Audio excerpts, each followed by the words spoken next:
ਵਾਹਿਗੁਰੂ ਵਾਹਿਗੁਰੂ ਵਾਹਿਗੁਰੂ ਵਾਹਿਗੁਰੂ ਵਾਹਿਗੁਰੂ ਵਾਹਿਗੁਰੂ ਵਾਹਿਗੁਰੂ ਵਾਹਿਗੁਰੂ ਵਾਹਿਗੁਰੂ ਵਾਹਿਗੁਰੂ ਵਾਹਿਗੁਰੂ ਵਾਹਿਗੁਰੂ ਵਾਹਿਗੁਰੂ ਵਾਹਿਗੁਰੂ ਵਾਹਿਗੁਰੂ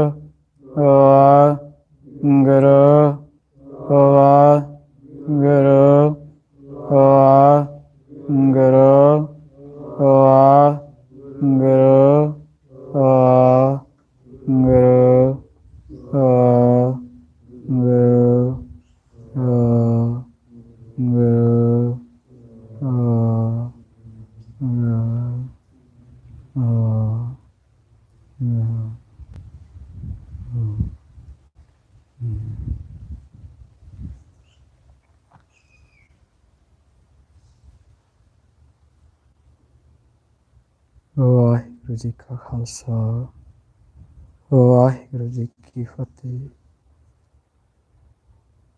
ਸੋ ਇਸ ਤਰ੍ਹਾਂ ਗੁਰਮੁਖ ਪਿਆਰੇ, ਜਦੋਂ ਅਸੀਂ ਸਿਮਰਨ ਕਰਦੇ ਹਾਂ ਤਾਂ ਸਿਮਰਨ ਕਰਦਿਆਂ ਅਸੀਂ ਉਸ ਮਾਲਕ ਦੀ ਅਕਾਲ ਪੁਰਖ ਵਾਹਿਗੁਰੂ ਦੀ ਸ਼ਰਨ 'ਚ ਪਹੁੰਚ ਜਾਂਦੇ ਹਾਂ। ਮਹਾਰਾਜ ਦੱਸਦੇ ਨੇ, ਤਾਤੀ ਵਾਉ ਨ ਲੱਗਈ ਪਾਰ ਬ੍ਰਹਮ ਸ਼ਰਨਾਈ, ਚੌਗਿਰਦ ਹਮਾਰੇ ਰਾਮ ਕਰ ਦੁੱਖ ਲੱਗੈ ਨਾ ਭਾਈ। ਅਤੇ ਜਿਹੜਾ ਸਾਡੇ ਮਨ ਦਾ ਰੋਗ ਹੈ, ਮਨ ਦਾ ਜਿਹੜਾ ਦੁੱਖ ਆ, ਉਹ ਕੱਟਿਆ ਜਾਂਦਾ। ਉਹ ਕਿਹਦੇ ਦੁਆਰਾ ਕੱਟਿਆ ਜਾਂਦਾ? ਨਾਮ ਦੁਆਰਾ। ਉਸੇ ਤਰ੍ਹਾਂ ਬਾਣੀ ਦੇ ਵਿੱਚ ਵੀ ਸਾਨੂੰ ਦੱਸਿਆ, ਮਹਾਰਾਜ ਕਹਿੰਦੇ ਕਿਸ ਤਰ੍ਹਾਂ ਤੁਸੀਂ ਪ੍ਰੈਕਟੀਕਲ ਜੀਵਨ ਕਿਸ ਤਰ੍ਹਾਂ ਵਿਚਾਰੋ, ਕਿਸ ਤਰ੍ਹਾਂ ਗੁਜ਼ਾਰੋ, ਬਾਣੀ ਨੂੰ ਵਿਚਾਰੋ, ਪ੍ਰੈਕਟੀਕਲ ਜੀਵਨ ਉਹਦੇ ਆਧਾਰ 'ਤੇ ਗੁਜ਼ਾਰੋ। ਉਸੇ ਤਰ੍ਹਾਂ ਬਾਣੀ 'ਚ ਮਹਾਰਾਜ ਨੇ ਦੱਸਿਆ, ਮਹਾਰਾਜ ਕਹਿੰਦੇ ਦੀਵਾ ਮੇਰਾ ਏਕ ਨਾਮ ਦੁੱਖ ਵਿੱਚ ਪਾਇਆ ਤੇਲ। ਕਹਿੰਦੇ ਜਿਹੜਾ ਨਾਮ ਦਾ ਦੀਵਾ ਸੀ, ਉਹਦੇ 'ਚ ਮੈਂ ਦੁੱਖਾਂ ਦਾ ਤੇਲ ਪਾ ਲਿਆ, ਜਿਹੜੇ ਮਨ ਨੂੰ ਵਿਕਾਰ ਲੱਗੇ ਸੀ। ਕਹਿੰਦੇ ਉਹ ਜਿਵੇਂ ਜਿਵੇਂ ਦੀਵਾ ਚਾਨਣ ਕਰੀ ਜਾਂਦਾ, ਉਹ ਬੱਤੀ ਤੇਲ ਸੋਖੀ ਜਾਂਦੀ ਆ ਦੁੱਖਾਂ ਦਾ। ਮਹਾਰਾਜ ਕਹਿੰਦੇ ਉਨ ਚਾਨਣ ਉਹ ਸੋਖਿਆ, ਚੂਕਾ ਜਮਕਾ ਖੇਲ। ਕਹਿੰਦੇ ਜਮਾਂ ਦਾ ਜਿਹੜਾ ਅੰਤਮ ਸਮੇਂ ਦਾ ਖੇਡ ਆ, ਉਹ ਕੱਟਿਆ ਜਾਂਦਾ ਗੁਰਮੁਖੋ। ਸੋ ਗੁਰਮੁਖੋ, ਇਹ ਜੋ ਪ੍ਰੈਕਟੀਕਲ ਆ, ਮੁਖੀ ਸੱਚ ਨੌ ਵਡਿਆਈ ਵਿਚਾਰ ਗੁਰਮਤਿ ਮੈਡੀਟੇਸ਼ਨ, ਭਾਈ ਸਾਹਿਬ ਭਾਈ ਧਰਮਜੀਤ ਸਿੰਘ, ਉਹਨਾਂ ਵੱਲੋਂ ਬੇਨਤੀ ਕਿ ਇਸ ਜਗ੍ਹਾ 'ਤੇ ਜੋ ਅਧਿਆਤਮਿਕ ਪ੍ਰੈਕਟੀਕਲ ਹੁੰਦਾ, ਸਤਿਗੁਰੂ ਸ਼੍ਰੀ ਗੁਰੂ ਗ੍ਰੰਥ ਸਾਹਿਬ ਮਹਾਰਾਜ ਦੀ ਰਹਿਨੁਮਾਈ ਹੇਠ ਉਹਨਾਂ ਦੇ ਜੋ ਗਾਈਡਲਾਈਨ ਆ, ਉਹਨਾਂ ਦੇ ਅਕੋਰਡਿੰਗ, ਕਿਸੇ ਬੰਦੇ ਦੀ ਗੱਲ ਨਹੀਂ। ਅਤੇ ਇੱਥੋਂ ਸੰਪੂਰਨ ਲੋਕਾਈ ਨੂੰ ਅਰਦਾਸ ਬੇਨਤੀ ਆ, ਅਰਦਾਸ ਮਾਲਕ ਅੱਗੇ ਹੁੰਦੀ ਹੈ ਗੁਰਮੁਖ, ਮਾਫ ਕਰਨਾ। ਬੇਨਤੀ ਹੈ ਕਿ ਕੋਈ ਵੀ ਵੀਰ ਭਾਈ ਬਿਨਾਂ ਬਹਿਸਬਾਜ਼ੀ ਤੋਂ, ਸਿੱਖ, ਈਸਾਈ, ਮੁਸਲਿਮ, ਕ੍ਰਿਸਚਨ, ਕਿਸੇ ਵੀ ਸਰੀਰ ਦੇ ਧਰਮ ਨਾਲ ਸੰਬੰਧ ਰੱਖਦਾ ਹੋਵੇ, ਕਿਉਂਕਿ ਧਰਮ ਸਿਰਫ ਇੱਕੋ ਹੀ ਆ, ਸਰਬ ਧਰਮ ਹੈ ਸ੍ਰੇਸ਼ਟ ਧਰਮ, ਹਰ ਕੋ ਨਾਮ ਜਪ ਨਿਰਮਲ ਕਰਮ। ਸਿਰਫ ਨਾਮ ਹੀ ਇੱਕ ਧਰਮ ਆ। ਜਿਹੜੇ ਸਰੀਰਕ ਧਰਮ ਆ ਨਾ, ਸਰੀਰਾਂ ਦੇ ਧਰਮ ਨਾਲ ਕੋਈ ਵੀ ਸੰਬੰਧ ਰੱਖਦਾ ਹੋਵੇ, ਉਸ ਮਾਲਕ ਨੂੰ ਮਿਲਣ ਦੀ ਤੜਫ ਰੱਖਦਾ ਹੋਵੇ ਸੱਚੀ, ਤਾਂ ਉਹ ਸੱਚ ਨਾਉ ਵਡਿਆਈ ਵਿਚਾਰ ਗੁਰਮਤਿ ਮੈਡੀਟੇਸ਼ਨ ਜੋ YouTube ਚੈਨਲ ਆ, ਉਹਦੇ 'ਤੇ ਵੀ ਜਾ ਕੇ ਇਹ ਕਹਾਣੀ ਨੂੰ ਸਮਝ ਸਕਦਾ।